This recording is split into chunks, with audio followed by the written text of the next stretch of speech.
Kenapa barang ODM jelek? Jawaban singkatnya adalah karena sebagian besar konsumen nggak butuh barang bagus. Maksudnya gimana, Bang?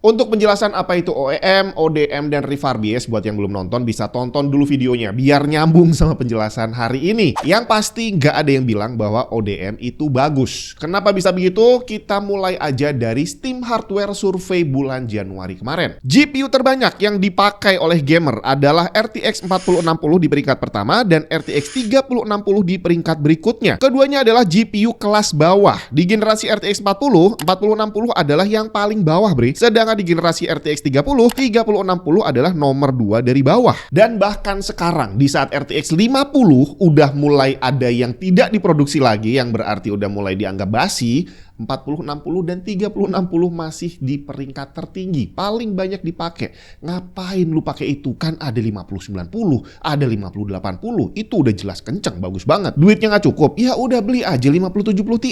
Ngapain harus turun ke 3060? Kenapa bisa begitu? Udah tahu jawabannya pasti, duitnya emang nggak cukup, bre. Dan inilah gambaran yang tadi di awal saya bilang bahwa sebagian besar konsumen nggak butuh barang bagus. Sebagian besar gamer atau bahkan mungkin hampir semua gamer gak butuh RTX 5090. Ini kita belum masuk tentang apa itu ODM, tapi harusnya udah mulai bisa kelihatan arahnya kemana. Saya sempat ngebahas tentang Cina yang berhasil menjadi negara nomor 1 di dunia saat ini menurut keyakinan saya. Padahal selama puluhan tahun bukan hanya kita, tapi orang-orang di seluruh dunia udah meyakini bahwa barang buatan Cina kualitasnya kurang bagus. Tapi kalau emang udah terkenal gak bagus, kenapa bukannya punah malah jadi semakin menjamur? Satu hal yang perlu kita resapi, di video tadi udah ada penjelasan lengkapnya. Jadi Cina itu menganut sistem sosialis. Ini adalah kebalikan dari kapitalis. Dalam sistem kapitalis, di mana uang adalah komoditas utama, yang terjadi adalah gimana caranya harga barang bisa mahal dengan salah satu usahanya membuat stoknya seolah langka. Kalau yang sering kita lihat di Indonesia, ya ditimbun. Beras, minyak, cabai, segala kebutuhan pokok di tempat kita bisa ditimbun dan sering terjadi harganya sampai melambung tinggi. Padahal kita bilang tidak menganut kapitalisme. Pada sistem sosialis terjadi yang sebaliknya. Kalau ada barang mahal yang hanya bisa dimiliki oleh segelintir orang, gimana caranya kita bisa buat barang serupa dalam jumlah besar biar harganya murah dan bisa dimiliki orang banyak. Dampak yang bisa kita lihat sekarang yang benar-benar masif tersebar di seluruh dunia adalah mobil listrik. Tanpa Cina, mungkin mobil listrik yang beredar sekarang ini paling banyak ya Tesla, yang berarti nggak semua orang bisa beli karena harganya mahal, bre. Pemerintah Indonesia beberapa waktu lalu sempat agak rame sama Apple. Saat itu iPhone nggak boleh masuk ke Indonesia. Kalau pengen boleh masuk, syaratnya harus buka pabrik di Indonesia. Tapi saat Apple meminta kebebasan pajak 50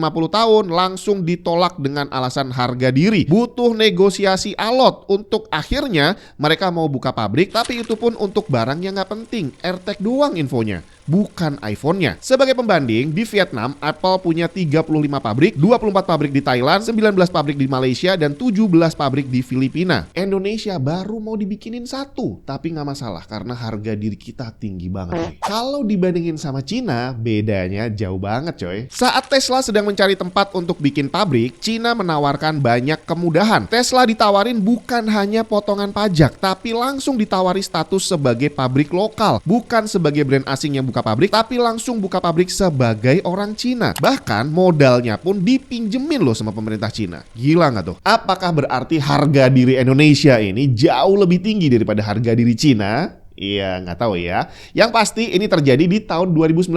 Dan kamu tahu apa yang terjadi di tahun 2025? Jadi 2019 itu mobil listrik yang ada, yang kita tahu ya paling gede cuma Tesla gitu ya. Tapi di tahun 2025, mobil listrik yang mendominasi pasar dunia bukan lagi Tesla, tapi BYD. Buatan Cina. Silahkan diresapi sendiri kenapa bisa begitu. Apa hubungannya dengan ODM? Iya, sekedar informasi aja. Mobil listrik kayak itu tadi, banyak yang pakai sistem ODM. Dan semuanya kembali ke tujuan Cina di awal, gimana caranya bahwa teknologi mahal bisa dibuat murah agar bisa dinikmati sama orang banyak. Dimana tentu saja untuk ngejar harga murah mereka nggak bisa menggunakan bahan baku yang semahal produk originalnya yang ingin mereka duplikat. Akan ada pengorbanan kualitas di sana, tapi hal itu nggak jadi masalah karena kalau nggak dikorbanin orang-orang nggak bakal bisa beli juga. Dan dalam kasus mobil, iya kualitasnya memang nggak sebagus Tesla, nggak semewah Tesla, tapi juga nggak seburuk itu kok. Nah, Nah, kalau kita bicara tentang kualitas, kita pindah lagi ke produk lain yang paling relate sama kita, iPhone misalkan. Dan bukan hanya iPhone yang ada sekarang, tapi iPhone yang mundur beberapa generasi yang lalu. Harga iPhone dari awal memang mahal untuk ukuran Indonesia, tapi yang lebih gila, aksesorisnya itu mahal banget. Kabel charger aja, kalau cari yang kualitasnya bagus, certified by Apple gitu ya,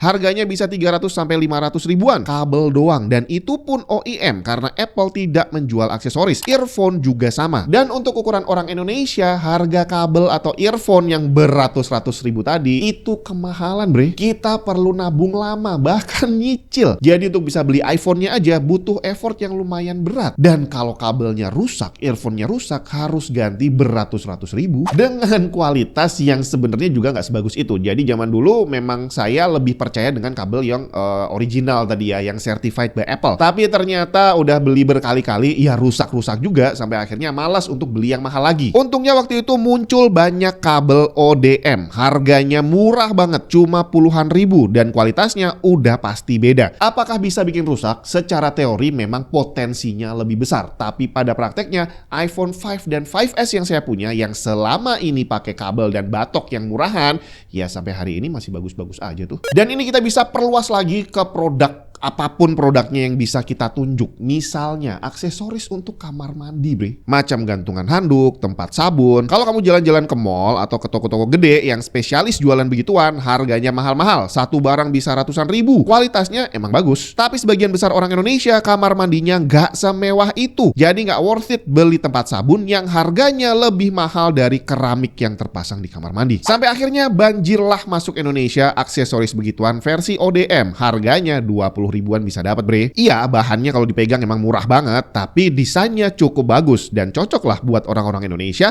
yang memang gak butuh barang-barang yang terlalu mewah. Nah, begitu masuk ke dunia PC dan aksesorisnya, tentu saja teori yang sama tetap berlaku. Bahwa sebagian besar pengguna PC nggak butuh barang yang terlalu mewah, terlalu bagus, terlalu mahal. Contohnya tadi, RTX 3060 yang udah jelas-jelas tua banget dan juga bukan kelas yang bagus, masih banyak dipakai orang. Saya sering bilang ada harga, ada kualitas, dan ini implikasinya ada banyak banget, panjang banget, bukan hanya sekedar ngomong seenteng itu ya. Dari kata-kata sederhana tadi, kalau mau kita terjemahkan lebih lanjut, itu berarti nggak ada barang yang bagus dan nggak ada barang yang jelek. Karena semuanya akan sesuai dengan harganya. RTX 5090 bukannya bagus, tapi memang dia sesuai dengan harganya yang mahal, kualitasnya memang sudah sepantasnya seperti itu. Dan sebaliknya, RTX 3060 juga bukan jelek, tapi dengan harganya yang segitu, ya udah sewajarnya kualitasnya seperti itu. Dan dalam kasus orang ngerakit PC, itu banyak banget yang duitnya bener-bener terbatas. Nabung mungkin sebulan cuma bisa ngumpulin 100 ribu, dan dalam 1 tahun cuma bisa kekumpul 1.200.000. Dan kalau pengen beli GPU, gimana dong? RTX 3050 aja yang udah tua dan kelas bawah banget, harganya sekarang masih di kisaran 3 jutaan. Jadi kalau kamu mau nabung, butuh waktu lebih dari setahun lagi untuk bisa ngumpulin sampai ke beli RTX 3050. Nggak jadi ngerakit dong. Akhirnya, solusi berikutnya adalah beli yang murah aja. Jangankan ODM, refurbish RX 580 pun nggak masalah. Daripada beli second tanpa garansi, refurbish bergaransi terlihat lebih meyakinkan. Kualitasnya udah pasti jauh di bawah brand normal, tapi kalau dibilang jelek, itu harganya sepertiga, bre, dari RTX 3050. Jadi dia bukan jelek, tapi murah. OEM, ODM, refurbish, gak usah ada yang dihindari. Dompet kamu, kemarin udah saya jelasin, dompet kamulah yang akan menentukan mana yang akan bisa terbeli. Kalau kamar mandinya sederhana, ngapain beli tempat sabun yang harganya sampai 500 ribu? Tapi kalau kamar mandi kamu mewah, yang pakai full granit gitu ya, yang harganya bikin kamar mandinya sampai puluhan juta, ya beli tempat sabun harga 1 juta enteng, cuma beberapa persen aja dari total budget gitu kan. Jadi kenapa ODM jelek? Bukan jelek, ODM itu murah. Dan dia terpaksa dibuat dengan kualitas murah agar lebih banyak orang bisa menikmati barang yang kayak gitu. Yang duitnya banyak udah otomatis bakal beli RTX 5090 atau 5080, tapi yang duitnya sangat terbatas tadi, refurbish aja terpaksa harus dibeli. Dan orang-orang yang beli refurbish dan beli ODM ini bukan karena mereka goblok, tapi karena mereka nggak punya duit, bre. Dan sebaliknya, yang beli RTX 5090 juga bukan karena mereka pinter, tapi karena mereka banyak duit. Gimana dengan ODM yang dijual mahal? Memang ada sih, tapi itu yang goblok adalah penjualnya. Karena kalau barang jelek dijual mahal, iya mungkin di awal ada yang beli, tapi nggak lama bakal dapat rating bintang 1 dan nggak bakal laku lagi, coy. Ada harga, ada kualitas. Itu nggak bisa dihindari untuk barang barang apapun. Apalagi di Indonesia, di mana sebagian besar orang mungkin smartphone-nya seharga 1-2 jutaan, bukan 20 juta coy.